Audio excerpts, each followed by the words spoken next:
कहानी की शुरुआत में हमें बताया जाता है कि सन 1884 में बर्लिन में एक कॉन्फ्रेंस हुई थी, जिसमें दुनिया के ताकतवर देशों के राजाओं में से एक बेल्जियम के राजा लियोपोल्ड ने विशाल अफ्रीकी कॉन्गो इलाके को हथिया लिया और उसमें मिले हाथी दांत और बेशकीमती हीरो का भरपूर फायदा उठाया। लेकिन उन फायदे के हसरत में सिर्फ 5 साल के अंदर ही वो बुरी तरह कर्ज में डूब गया, जिससे राजा लियोपोल्ड के लिए अपने देश की फौज का खर्चा उठाना भी भारी पड़ने लगा। इसलिए उन्होंने अपने वफादार सर्वेंट लियोन रोम को आर्मी टीम के साथ कॉन्गो भेजा, ताकि वो कॉन्गो के उस पार जाकर बेशकीमती डायमंड्स हासिल करके ला सके। और अब हम यहाँ पर लियोन रोम को देखते हैं, जो अपनी आर्मी के साथ कॉन्गो सिटी पहुंच गया है। लेकिन जब वो वहाँ पर पहुंचते हैं तो कॉन्गो कबीले के लोग चारों तरफ से इन्हें घेर लेते हैं और लियोन के सभी आर्मी मेंबर्स को मार डालते हैं। और जब वो लोग लियोन को भी मारने वाले होते हैं, तभी लियोन उनके कबीले के एक आदमी को मार देता है। फिर वहाँ पर कबीले का सरदार एम्बोंगा आता है और लियोन से बातें करने लगता है और उसे कहता है कि मुझे पता है तुम यहाँ पर डायमंड्स और हाथी के दांत लेने आए हो, और मुझे पता है कि इन सब के लिए तुम कुछ भी कर सकते हो। मैं तुम्हें वो सब कुछ दे सकता हूँ, लेकिन पहले तुम्हें मेरे लिए एक काम करना होगा, और वो है टार्जान को यहाँ पर लाना। मुझे उसके साथ एक पुराना हिसाब चुकता करना है। अगर तुमने मेरे लिए ये काम कर दिया तो कॉन्गो की सारी कीमती चीजें मैं तुम्हें दे दूंगा। अब एम्बोंगा को टार्जन क्यों चाहिए, ये हमें कहानी में आगे पता चलेगा।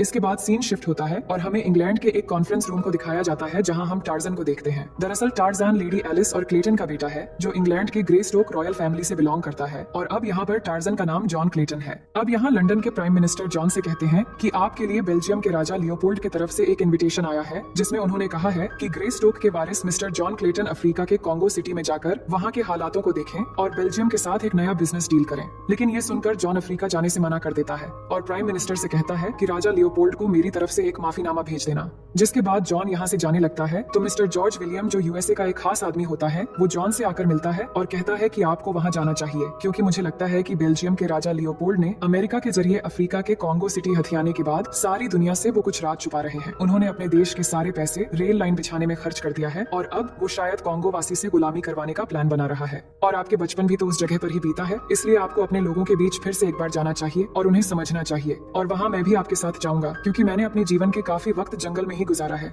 अब जॉर्ज की बात सुनने के बाद जॉन अपने पुराने घर जाने के लिए तैयार हो जाता है। फिर यहाँ से कहानी का सीन पास्ट में जाती है और हमें जॉन यानी टार्जन का पास्ट दिखाया जाता है, जहाँ टार्जन जब छोटा था तो उसके पेरेंट्स, जो इंग्लैंड के रॉयल फैमिली से थे, वो अफ्रीका के कॉन्गो सिटी में फंस गए थे, जहाँ एक बहुत ही विशाल जंगल था और वो लोग एक ट्री हाउस बनाकर रहते थे। लेकिन कुछ समय के बाद टार्जन की मदर एलिस की मौत हो जाती है, जिसके बाद टार्जन के फादर क्लेटन अपने बेटे के लिए परेशान थे और ये प्रार्थना कर रहे थे कि इस जंगल में अगर इन्हें कुछ हो गया तो उनके बेटे को कोई बचा ले। और फिर एक दिन टार्जन के फादर को जंगल के बहुत सारे गोरिल्लास मिलकर मार देते हैं और इसके बाद सारे गोरिल्ला बच्चे की आवाज सुनते हुए उस ट्री हाउस में चले जाते हैं। लेकिन टार्जन के पास सबसे पहले एक फीमेल गोरिल्ला पहुंचती है और उसके पास अपना भी एक छोटा सा बच्चा था, तो उसे इस इंसानी बच्चे को देखकर दया आ जाती है और वो इस छोटे से बच्चे यानी कि टार्जन को अपने पास रख लेती है। अब इसके बाद जंगल में टार्जन कैसे बड़ा हुआ और वापस कैसे इंग्लैंड में उसे अपनी फैमिली की पहचान मिली, ये हमें आगे पता चलेगा। इसके बाद कहानी प्रेजेंट में आती है, जहाँ पर हम टार्जन की वाइफ जेन को देखते हैं, जहाँ वो बच्चों को टार्जन की स्टोरी और कॉन्गो के जानवरों के बारे में बता रही होती है कि वो बहुत ज्यादा बड़े और खतरनाक होते हैं। तभी यहाँ पर जॉन भी आता है, तो बच्चे उसे देखकर बहुत खुश हो जाते हैं, क्योंकि वो बच्चे जानते थे कि जॉन एक समय जंगल में रहा करता था।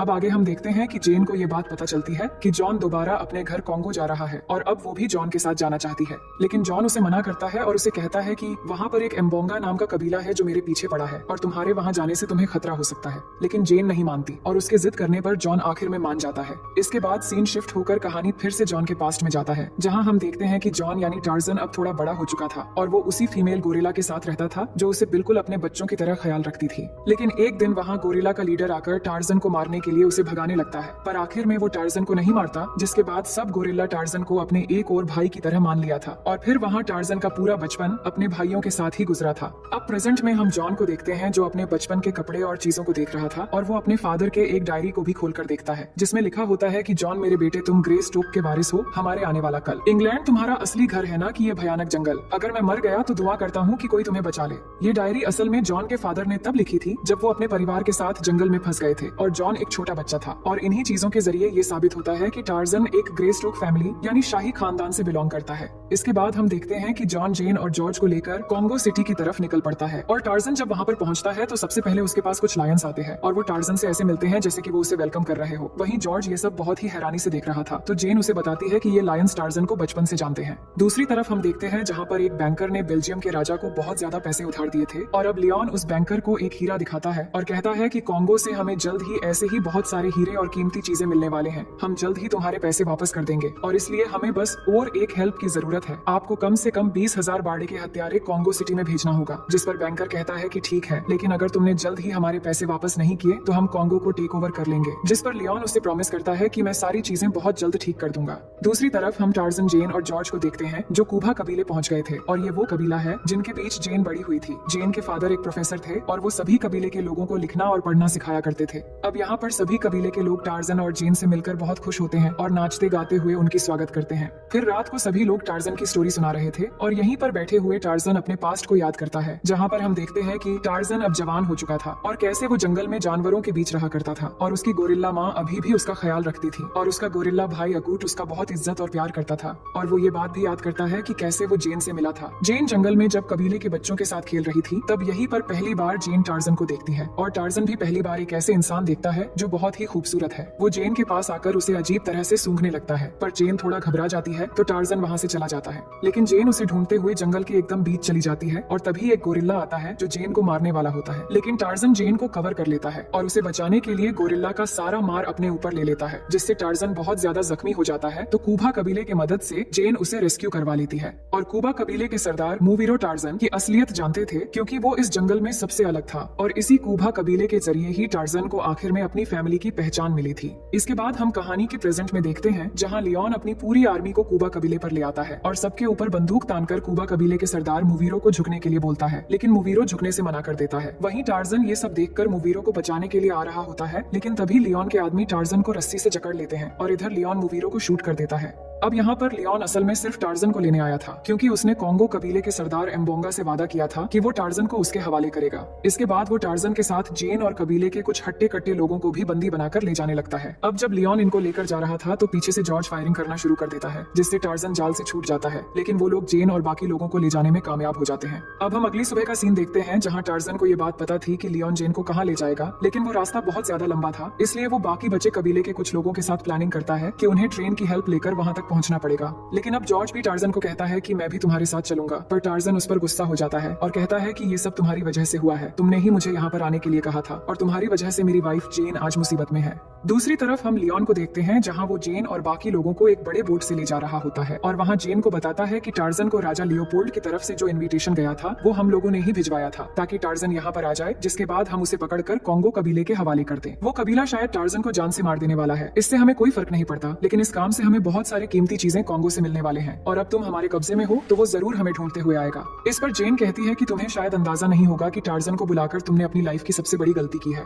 वहीं दूसरी तरफ हम टार्जन को देखते हैं जो अपने कबीले के कुछ लोगों को लेकर उस ट्रेन के लिए निकल पड़ता है और जॉर्ज भी उनके साथ था और आगे बढ़ते बढ़ते अब वो एक ढलान तक पहुंच जाते हैं जहां से उन्हें पेड़ के सहारे टहनियों को पकड़कर ट्रेन पकड़ना था। लेकिन जॉर्ज को ये सब चीजें नहीं आती थी, पर फिर भी वो उनके साथ नीचे ढलान में कूद पड़ता है और आगे जाकर अब बारी थी पेड़ के टहनियों के सहारे ट्रेन को पकड़ना। लेकिन इसमें टार्जन उसे कहता है मेरी पीठ पर चढ़ जाओ, तो वो ऐसा ही करता है और वहीं ट्रेन भी आ चुकी होती है, तो वो लोग पेड़ की टहनियों के सहारे झूलते हुए ट्रेन के ऊपर चढ़ जाते हैं और जब वो ट्रेन में पहुंचते हैं तो देखते हैं कि वहाँ पर और भी कैदी है और अब टार्जन उन लोगों को छुड़वाने के लिए ट्रेन के गार्ड्स के सामने जाता है और एक एक करके उन्हें मारना शुरू कर देता है और टार्जन की फाइट देखकर बाकी गार्ड्स डर जाते हैं। इसके बाद टार्जन के साथी गार्ड्स के हेड को पकड़ कर लाते हैं जो उन्हें सब कुछ बताता है कि किस तरह राजा लियोपोल्ड और लियोन प्लान करके कॉन्गो वासियों को गुलाम बना रहे हैं और उनसे एक ऐसे रेलवे लाइन बिछाने का काम करवाया जा रहा है जिससे वो बहुत जल्दी कॉन्गो के जंगल में मिले बेशकीमती हीरे और हाथियों के दांत बेल्जियम तक ले जाएंगे। और इस काम को और जल्दी खत्म करने के लिए वो कॉन्गो में 20,000 और सैनिक भेज रहे हैं जिनका काम सिर्फ लोगों को मारना है। अब दूसरी तरफ हम जेन को देखते हैं जिसको लियोन जबरदस्ती अपने साथ डिनर करवाता है और खाना खाते समय लियोन जेन को बताता है कि जब मैं 9 साल का था तो मेरे एक पादरी ने मुझे तोहफे में एक ऐसी रोजरी दी थी जो दुनिया की सबसे ज्यादा स्ट्रॉन्ग स्पाइडर की जाल से बनी हुई है और मैं आज तक इसे अपने पास ही रखता हूँ और अपनी बचाव में इससे कभी कभी फंदा भी बनाया जा सकता है। फिर जेन कहती है कि तुमने मुझे कब्जे में करके सबसे बड़ी गलती कर दी है। टार्जन को आने दो, इसके बाद वो तुम्हें नहीं छोड़ेगा। फिर लियोन कहता है कि मैंने अपने जीवन के ज्यादातर समय जंगल में ही गुजारा है और मुझे तुम्हारे जंगली टार्जन से कैसे डील करना है अच्छे से पता है। वो बस एक बार आ जाए, फिर मैं उसे एम्बोंगा के हवाले कर दूंगा। फिर वो उसके बदले में मुझे बहुत सारे डायमंड्स और हाथी दांत देगा। फिर वो कहता है लेकिन मुझे एक बात समझ में नहीं आया कि एम्बोंगा आखिर टार्जन को क्यों मांग रहा है। तो जेन उसे टार्जन के पास्ट में हुए एक इंसिडेंट के बारे में बताती है और यहाँ हमें भी दिखाया जाता है कि जब टार्जन जंगल में था तो एक दिन एम्बोंगा का बेटा अपने कुछ साथियों के साथ गोरिल्ला शिकार करने गया था और उसने टार्जन के गोरिल्ला मदर, जिसने उसे एक माँ की तरह प्यार देकर बड़ा किया था, उसको मार दिया था, जिससे टार्जन गुस्से में आकर एम्बोंगा के बेटे को जान से मार दिया था और इसी वजह से एम्बोंगा टार्जन से अपने बेटे का बदला लेना चाहता है। अब दूसरी तरफ हम टार्जन को देखते हैं जो अब ट्रेन से उतर गया था और वो जॉर्ज से कहता है कि अब मुझे आगे अकेले ही जाना होगा। मैं कबीले के लोगों को साथ लेकर नहीं जा सकता क्योंकि अगर मैं उन्हें साथ ले गया तो सबकी जान खतरे में आ सकती है। लेकिन जॉर्ज टार्जन का साथ नहीं छोड़ता और वो कहता है कि मैं तुम्हारे साथ ही रहूंगा। और अब आगे टार्जन को कॉन्गो सिटी तक पहुंचने के लिए एक जंगल से गुजरकर जाना था जहाँ पर बहुत ही बड़े बड़े गोरिल्ला रहते थे। इसके बाद जब वो वहाँ पहुँचते हैं तो गोरिल्ला का एक झुंड उनके सामने आते हैं। तो टार्जन जॉर्ज से कहता है कि तुम किसी भी हालत में गोली मत चलाना, मुझे इस झुंड के लीडर से लड़ना पड़ेगा और जो भी आखिर में जीत जाएगा वो अपनी बात को मनवा सकता है। इस झुंड के लीडर का नाम अकूट है जो कभी मेरा भाई हुआ करता था, लेकिन अब ये मुझे एक गद्दार मानते हैं क्योंकि मैं अब इंसानों के बीच रहने लगा हूँ। और अब टार्जन और अकूट एक दूसरे की तरफ बढ़ने लगते हैं और दोनों के बीच एक बहुत ही जबरदस्त लड़ाई शुरू होती है और दोनों में काफी टक्कर का मुकाबला होता है। पर अकूट टार्जन को जान से नहीं मारता क्योंकि वो जानता था कि टार्जन उसका भाई है, लेकिन टार्जन इस लड़ाई में काफी जख्मी हो जाता है। जिसके बाद जब अकूट जॉर्ज की तरफ बढ़ता है तो टार्जन जॉर्ज से कहता है कि इसके सामने झुक जाओ वरना ये तुम्हें मार देगा। तो जॉर्ज ऐसा ही करता है, इसीलिए अकूट जॉर्ज को कुछ न करके चला जाता है। अब टार्जन जख्मी हो गया था, इसीलिए जॉर्ज उसका हेल्प करता है और उसके जख्म ठीक करने में मदद करता है। फिर उनके सामने हाथियों का एक झुंड आता है तो टार्जन उनके पास जाकर उनसे मिलता है और जॉर्ज से कहता है कि ये मेरे पुराने दोस्त हैं। इसके बाद वो आगे बढ़ने लगते हैं। दूसरी तरफ हम जेन को देखते हैं जो कबीले के एक आदमी जिसको लियोन ने एक पिंजरे में रखा था उसे कहती है कि तुम्हें ये लोग पानी में डालते ही यहाँ से भाग जाना और अपने लोगों से मदद लेके आना। ये कहकर वो खुद बोट से पानी में कूद जाती है और पानी में तैरकर लियोन के लोगों से बचते हुए सीधा जंगल में पहुंच जाती है। लेकिन वहाँ पर उसका सामना एक गोरिल्ला के झुंड से होता है और जेन जैसे ही गोरिल्ला को देखती है तो उनके सामने झुक जाती है क्योंकि उसे पता था कि अगर गोरिल्ला के सामने कोई झुक जाए तो वो उसे कुछ नहीं करते। और तभी यहाँ पर लियोन और उसके लोग जेन को ढूंढते हुए वहाँ पर आ जाते हैं और लियोन भी धीरे धीरे जेन को पकड़ने के लिए उसके पास आ जाता है। तो जेन लियोन से कहती है कि वादा करो कि तुम गोरिल्ला को कुछ नहीं करोगे तो मैं तुम्हारे साथ चली जाऊंगी। और फिर जैसे ही लियोन जेन को अपने साथ लेकर जाने लगता है तो लियोन के सभी लोग गोरिल्ला पर फायरिंग करने लगते हैं और देखते ही देखते वो सभी गोरिल्ला को मारने लगते हैं। वहीं इनसे थोड़ी दूर के एक पहाड़ी पर टार्जन था जो फायरिंग की आवाजें सुन लेता है तो जल्दी से पहाड़ी के ढलान से कूदकर पेड़ की टहनियों के जरिए उन गोरिल्ला के पास पहुंच जाता है। तभी वहाँ पर टार्जन का गोरिल्ला भाई अकूट भी आ जाता है और जब लियोन की आर्मी अकूट को मारने वाले होते हैं तभी टार्जन आकर उसको बचा लेता है और इससे अकूट को भी ये समझ आ जाता है कि टार्जन आज भी उसको अपना भाई मानता है। लेकिन तब तक लियोन अपने साथ जेन को लेकर वहाँ से उस कबीले के पास पहुँच गया था और अब लियोन ने जेन को मोहरा बनाकर एम्बोंगा के साथ किया हुआ अपना वादा पूरा कर लिया था क्योंकि जेन को यहाँ लाने से टार्जन भी उसके पीछे पीछे आ जाएगा और ऐसा ही होता है। अब टार्जन यहाँ पहुँच जाता है और देखता है कि लियोन को इसके बदले में बहुत सारे डायमंड्स और हाथी के दांत मिल गए हैं और वो इन सब के साथ जेन को भी लेकर यहाँ से भाग रहा है। लेकिन अब टार्जन के सामने एम्बोंगा अपना पूरा कबीला लेकर खड़ा है और अब टार्जन और एम्बोंगा के बीच एक जबरदस्त लड़ाई शुरू हो जाती है। दोनों एक दूसरे को मार रहे होते हैं और ये लड़ाई बहुत देर तक चलती है। लेकिन फिर एक समय ऐसा आता है कि टार्जन एम्बोंगा के गर्दन पर चाकू रखकर सभी को हथियार डालने को कहता है और एम्बोंगा को कहता है कि मैंने तुम्हारे बेटे को इसलिए मारा था क्योंकि उसने उस गोरिल्ला को मार दिया था जो मेरी माँ थी। तभी वहाँ पर जॉर्ज भी आ पहुँचता है और अब टार्जन और जॉर्ज दोनों मिलकर एम्बोंगा को ये बात समझाते हैं कि लियोन के लोग पूरे कॉन्गो पर कब्जा करने वाले हैं और हम लोग यहाँ आपस में लड़ रहे हैं। लियोन वेपन्स के साथ 20,000 आर्मी लेकर यहाँ पर आ रहा है जो आकर कॉन्गो वासियों का नामो निशान मिटा देंगे और हम लोग अगर ऐसे ही आपस में ही लड़ते रहे तो हम लोग उनका कुछ भी नहीं बिगाड़ सकते। तभी यहाँ पर टार्जन का गोरिल्ला भाई अकूट भी अपने सभी साथियों को लेकर वहाँ पर आ जाता है और ये देखकर कबीले के सभी लोग डर जाते हैं और अब एम्बोंगा को भी इनकी बात समझ आ गई थी, इसलिए वो बात मानकर सरेंडर हो जाता है। वहीं दूसरी तरफ लियोन जेन को लेकर बंदरगाह पहुंच गया था जहां से वो बेशकीमती हीरे और बहुत सारे हाथी दांत उस बैंकर को सौंपने वाला है और उधर से वो बैंकर भी 20,000 आर्मी के साथ आ रहा होता है। लेकिन अब टार्जन जंगल के सभी जानवरों से मदद मांगता है और जंगल के सभी जानवर भी टार्जन की मदद करने के लिए तैयार हो जाते हैं और देखते ही देखते सभी जानवर लियोन के कैंप पर अटैक कर देते हैं और सबको कुचलते हुए आगे बढ़ने लगते हैं। लेकिन लियोन जेन को अभी भी नहीं छोड़ता, वो उसे लेकर वहाँ से भागने लगता है लेकिन एक जगह लाकर जेन को उन जानवरों के बीच में मरने के लिए छोड़ देता है। पर तभी टार्जन आता है और जेन को बचाकर उसे जॉर्ज को दे देता है। अब लियोन वहाँ से भाग रहा होता है और उसके लोग टार्जन पर फायरिंग कर रहे होते हैं जिससे टार्जन पानी में कूद जाता है और तैरते हुए आगे बढ़ने लगता है। वहीं दूसरी तरफ जॉर्ज के हाथ में एक मशीन गन लगती है तो वो लियोन के शिप पर अटैक करना शुरू कर देता है और जब टार्जन भी लियोन के शिप पर पहुंच जाता है तभी लियोन अपने रोजरी से टार्जन का गला बांधकर उसे फंसा देता है। लेकिन तभी वो पैरों से लियोन को जकड़ लेता है और अपने जोर से उस रोजरी को तोड़ देता है जिससे इसके बाद वो पानी में रहने वाले मगरमच्छ को भी बुला लेता है और इससे बहुत सारे मगरमच्छ आकर लियोन को वहीं पर खा जाते हैं। लेकिन तब तक शिप के ऑयल टैंक पर गोली लगने की वजह से वहाँ पर बहुत बड़ा ब्लास्ट हो जाता है और अब सभी को ये लगता है कि टार्जन मर गया है।